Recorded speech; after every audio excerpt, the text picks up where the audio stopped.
بسم اللہ الرحمن الرحیم۔ رات کے وقت عبید اللہ بن زیاد کا حکم پہنچا کہ اگر ابھی لڑائی شروع نہیں ہوئی ہے تو اسی وقت جب کہ یہ حکم پہنچے پانی پر قبضہ کر لو اور حسین بن علی رضی اللہ عنہما اور ان کے ساتھیوں کے لیے پانی بند کر دو، اور اگر سپاہ شمر کے زیر کمان آ گئی ہے تو شمر کو اس حکم کی تعمیل کرنی چاہیے۔ عمر بن سعد نے اس حکم کے پہنچتے ہی عمر بن الحجاج کو 500 سوار دے کر ساحل فرات پر متعین کر دیا۔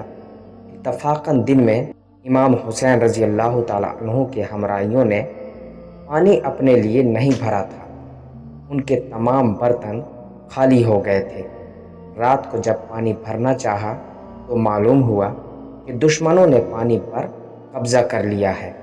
امام حسین رضی اللہ تعالیٰ عنہ نے اپنے بھائی عباس بن علی رضی اللہ عنہما کو 50 آدمیوں کے ہمراہ پانی لینے کو بھیجا کہ زبردستی پانی لائیں، مگر ان ظالموں نے پانی نہ لینے دیا۔ اب دم بدم پیاس کی شدت نے تکلیف پہنچانی شروع کی۔ یہ ایسی اذیت تھی جو تیر و شمشیر کی اذیت سے زیادہ سوہان روح تھی۔ امام حسین رضی اللہ تعالیٰ عنہ کے چھوٹے بیٹے علی بن حسین رضی اللہ عنہما بیمار تھے اور خیمے میں پڑے رہتے تھے۔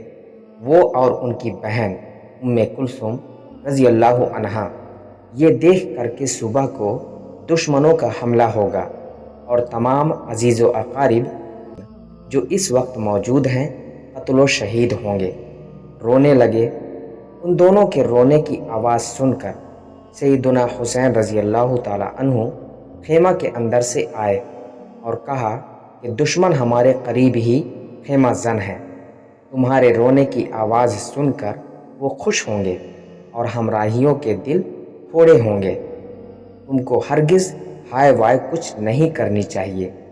ان کو بمشکل خاموش کیا اور باہر آ کر فرمایا کہ واقعی بچوں اور عورتوں کو ہمراہ لانے میں ہم سے بڑی غلطی ہوئی ہے، ان کو ہرگز ہمراہ نہ لانا چاہیے تھا۔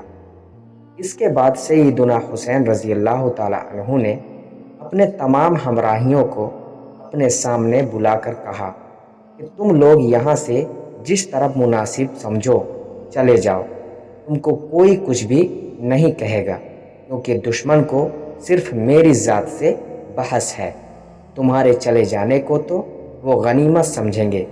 میں تم سب کو اجازت دیتا ہوں کہ اپنی اپنی جان بچا لو۔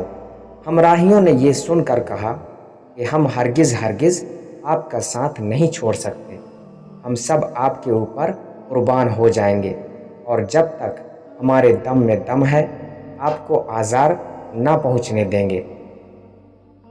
اسی شب تھوڑی دیر کے بعد ایک شخص راہ بن عدی جو اس نواح میں آیا ہوا تھا، سیدنا حسین رضی اللہ تعالیٰ عنہ اور ابن سعد کے لشکروں کا حال سن کر امام حسین رضی اللہ تعالیٰ عنہ کے پاس آیا اور کہا کہ آپ تنہا میرے ساتھ چلیں، میں آپ کو ایک ایسے راستے سے لے چلوں گا کہ کسی کو مطلق اطلاع نہ ہو سکے گی، اور آپ کو قبیلہ بنی طے میں لے جا کر 5000 آدمی اپنے قبیلے کے آپ کی خدمت میں پیش کروں گا، آپ ان 5000 سے جو چاہیں کام لیں۔